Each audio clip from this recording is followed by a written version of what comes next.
L'heure est aux confidences pour Emmanuelle Béard. Dans les colonnes du magazine Elle ce 1er août, la célèbre actrice française s'est longuement livrée sur sa progéniture. L'occasion d'elle d'évoquer ses craintes quant à son fils sur Eiffel tout juste âgé de 15 ans. Rare confidence. Emmanuelle Béard a incontestablement marqué l'histoire du cinéma en tant qu'actrice. Artiste engagée, elle est aussi en première ligne pour défendre de nobles causes qui lui tiennent à cœur. Mais il y a un rôle qu'elle chérit énormément, si est celui d'être maman. À la ville, la comédienne de 60 ans est à la tête d'un joli clan recomposé. Sa fille aînée Nelly, 1992, née de ses amours passés avec Daniel Auteuil, a décidé de se lancer à son tour dans l'industrie du 7e art en tant que productrice.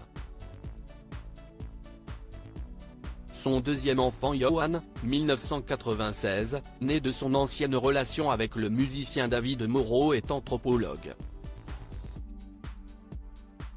Quant à son fils cadet sur Eiffel originaire d'Éthiopie âgé de 15 ans qu'elle a adopté avec son ex-compagnon Michael Cohen en 2010, alors qu'il n'avait que 8 mois est encore scolarisé.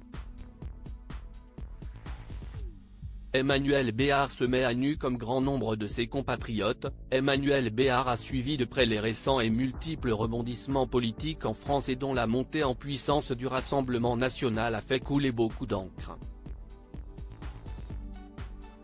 Durant cette période précédant les Joe de Paris, stars et anonymes ont notamment été nombreux à sortir du silence pour dénoncer l'inquiétante poussée du racisme décomplexé.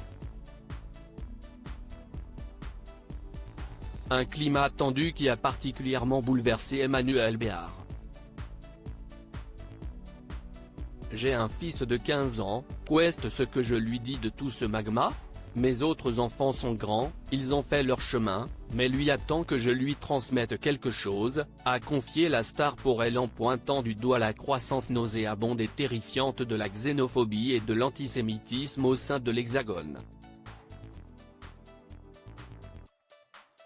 Si certains de ses confrères ont publiquement pris la parole dans l'espoir d'éveiller les consciences, Emmanuelle Béard qui a fait de la discrétion et de la pudeur une règle de vie n'a pas forcément l'intention de se jeter à corps perdu dans la bataille dans la sphère publique.